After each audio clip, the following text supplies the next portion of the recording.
በስመ አብ ወወልድ ወመንፈስ ቅዱስ አሐዱ አምላክ አሜን።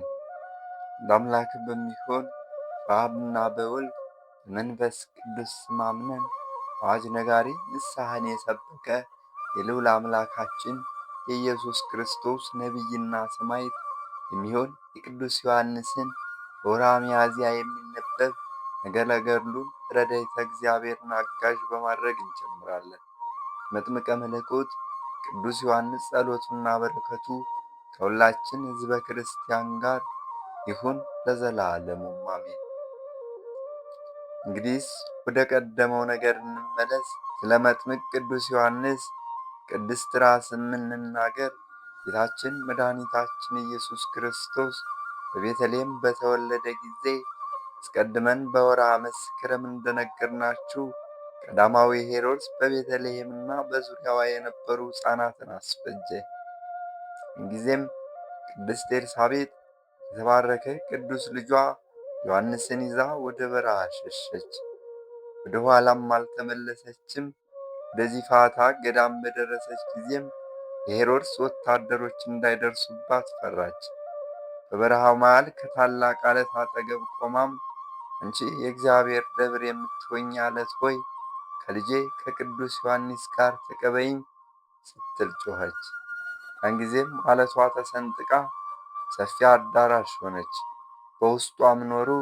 ይቺ ዓለትም ለመውጣትም ለመግባትም ትከፈትላቸዋለች። በክረምትም ታሞቃቸዋለች፣ በበጋም በነፋስ ታቀዘቅዛቸዋለች። የተሰደዱትን የሚረዳ የእግዚአብሔር ፈቃድ ነውና። መጥምቀ መለኮት ቅዱስ ዮሐንስ በኢየሩሳሌም መንደርና በዙሪያዋ መታየት በጀመረ ጊዜ እግዚአብሔርን መንገድ አዘጋጁ፣ ጥርጊያውንም አስተካክሉ እያለ በበረሃ ይሰብክ ዘንድ ጀመረ። የይሁዳና የሰማርያ ሰዎች ሁሉ ቅዱስ ዮሐንስን የንስሐ ጥምቀት ወደሚያጠምቅበት ስፍራ ይሄዱ ነበር። ኃጢአታቸውንም እየተናዘዙ ሁሉንም በዮርዳኖስ ወንዝ ያጠምቃቸው ነበር። የመጥምቀ መለኮት ቅዱስ ዮሐንስ ልብሱም የግመል ፀጉሩም ትጥቁም የተተታ ቆዳ ነበር። ምግቡም አንበጣና ጋጃ ማር ነበር። ይህ ነቢየ ልዑል ስለ ልዑል አምላካችን ኢየሱስ ክርስቶስም ከእኔ በፊት የነበረው ከእኔ በኋላ ይመጣል፣ እሱ ከእኔ ይበልጣል፣ የጫማውን ማጠቢያ ከእግሮቹ ልፈታ የማይገባኝ፣ የጫማውን ማሰሪያ ከእግሮቹ ልፈታ የማይገባኝ ነኝ። እኔ በውሃ አጠምቃችኋለሁ፣ እሱ ግን በእሳትና በመንፈስ ቅዱስ ያጠምቋችኋል ብሎ መስክሯልና። ያን ጸሐፍት ፈሪሳውያን ወደ መጠመቂያው ስፍራ በዝግታ በመጡ ጊዜ ገሥጻቸው፣ እናንተ የምድር እፍኞች ከሚመጣው መቅሰፍት ታመልጡ ዘንድ ማን መከራችሁ? ለንስሐ የማያበቃችሁን በጎ ሥራ ፈጽሙ እያለ ይዘልፋቸው ነበር። ዳግመኛም ሄሮድስ የወንድሙ የፊልጶስን ሚስት እንዳገባ በሰማ ጊዜ የቅዱስ ዮሐንስ ልብ ተቃጠለ። ወደ አንቲጳስ ሄሮድስ ቤተ መንግሥት ሄዶ የወንድምህን የፊልጶስ ሚስት ልታገባ አይገባህም ሲል ገሠጸው። ስለዚህም ነገር መጥምቀ መለኮት ቅዱስ ዮሐንስ ሄሮድስ ተቀየመው። አስቀድሞ ግን ቅዱስ ዮሐንስን ስለ ቅድስናውና ጽድቁ ያከብረው ይፈራውም ነበር። አሁን ግን ስለ ወደዳት ዘማ ሴት ሄሮድያዳ ብሎ ተደፋፍሮ ይዞ በወህኒ ቤት አሰረው። ከተወለደበት ዕለትም ወለተ ሄሮድያዳ ዘፈነችለት። የቅዱስ ዮሐንስን ቅድስት ራስም ለመነችው። ስለ መሐላው ቅድስት የዮሐንስን ራስ ይሰጧት ዘንድ ወደደ።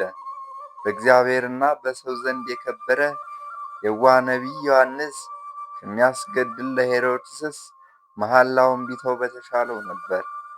በሄሮድስ ጉባኤ ከነበሩ መኳንንቶችና ሹማምንቱ የወታደሮቹ አለቆች መሃልም ይህ ነገር ከንጉሡም ከእኛም ዘንድ ቢሆን በጻድቁ ቅዱስ ዮሐንስ ላይ ይደረግ ዘንድ አይገባም ያሉ አልነበሩም። ሁሉም የስካር መንፈስ ማስተዋልን ነስቷቸዋልና።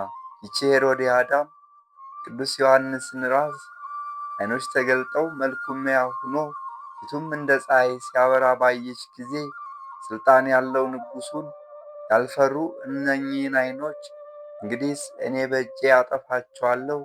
ንጉሥ ሄሮድስ ሆይ የወንድምን የፊልጶስን ሚስት ልታገባ አይገባህም ያለች ይችን አንደበትም እንግዲህ እቆርጣታለሁ፣ የዚችን ራስም ፀጉርም ላጭቼ ከምንጣፌ በታች የእግሬ መረገጫ አደርጋለሁ እያለች በቅድስት ራሱ ላይ ትዘብት። ዳግመኛም የመጥምቀ መለኮት ቅዱስ ዮሐንስን ፊት ትመታ ዘንድ እጇን አነሳች። ያን ጊዜ ቅዱስ ዮሐንስ የራስ ፀጉር በወጭቱ ላይ ተዘረጋች። በግራና በቀኝም ክንፍ አውጥታ ንስር በክንፎቹ እንዲበር የቤቱን ግድግዳ ሰንጥቃ ወደ ላይ ወጥታ በረረች። ያን ጊዜ የሄሮድያዳ እጆች ከትከሻዋ ተቆርጠው ወደቁ። ምድርም አፏን ከፍታ ሰውነቷን እስከ አንገቷ ዋጠቻት። ስለ ዓመጿም ከነ ሕይወቷ ከጥልቁ በታች ወረደች። ልጇም የቤቱን ዕቃ ሁሉ ትሰብር ጀመረች።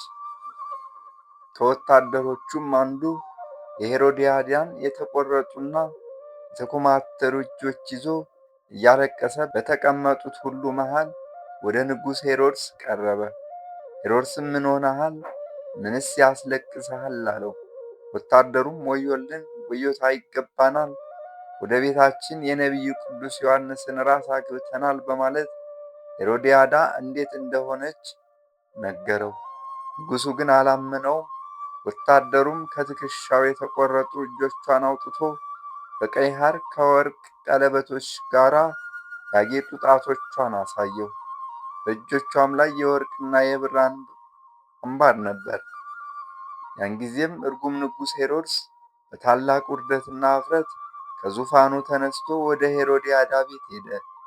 የሄሮድያዳንም አንገት ከምድር ላይ ተተክሎ በግልጥ አየ። መሬቱንም ቆፍረው ሥጋዋን ያወጡ ዘንድ አዘዘ። ሰውነቷን ግን አላገኙም፣ ከነ ሕይወቷ ወደ ጥልቁ ወርዳለችና። የሄሮድያዳን ጠባቂ ይህ ሁሉ ሲሆን ምን ትጠብቅ ነበር ብሎ በመኳንንቱ ፊት አንገቱን በሰይፍ ይቆርጡት ዘንድ አዘዘ። የእርግምት ሄሮድያዳንም ራስ ከጥልቅ ባሕር ውስጥ ጣለው። ታላቅ ዓሣ አንበሪም ዋጣት። ልጇ ግን ራሷን በድንጋይና በእንጨት እየመታች ሄሮድስ ሆይ የወንድም የፊልጶስ ሚስት ልታገባ አይገባህም እያለች ትጮህ ጀመር። ከብደቷም የተነሳ ራሷን እየነጨች በሰው ላይ ትዘል ነበር። ንጉሥ ሄሮድስም ከመሸበሩ የተነሳ አንገቷን በሰይፍ ይቆርጡ ዘንድ አዘዘ። ወደ ታላላቅ መኳንንቶችና ሰራዊቱም ተመልሶ ለማንም እንዳይናገሩ ሁሉን አዘዛቸው።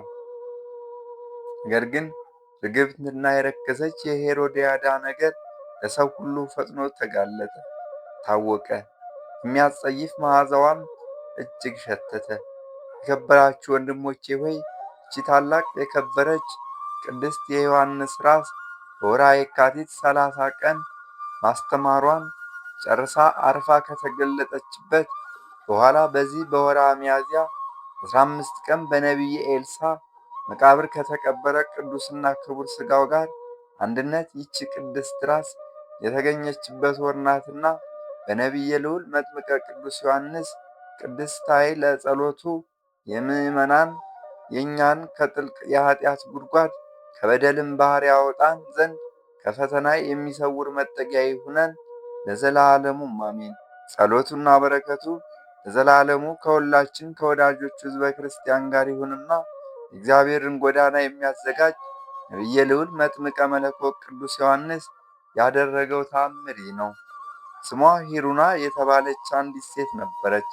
ቅድስት ራሱ ከተከበረ ሰውነቱ ጋር በተገናኘችበት በዚያች ወርኃ ሚያዝያ 15 ቀን የቅዱስ ዮሐንስ መታሰቢያውን መብልና መጠጥን በማዘጋጀት በብዙ ጥንቃቄና በብዙ ደስታ ታከብር ነበር። እቺ ሴት በዚህ አገልግሎት ሳለችም እግዚአብሔር እስከ ራሷ በቁስል ተመታ ጽኑ ሕማምን ታመመች።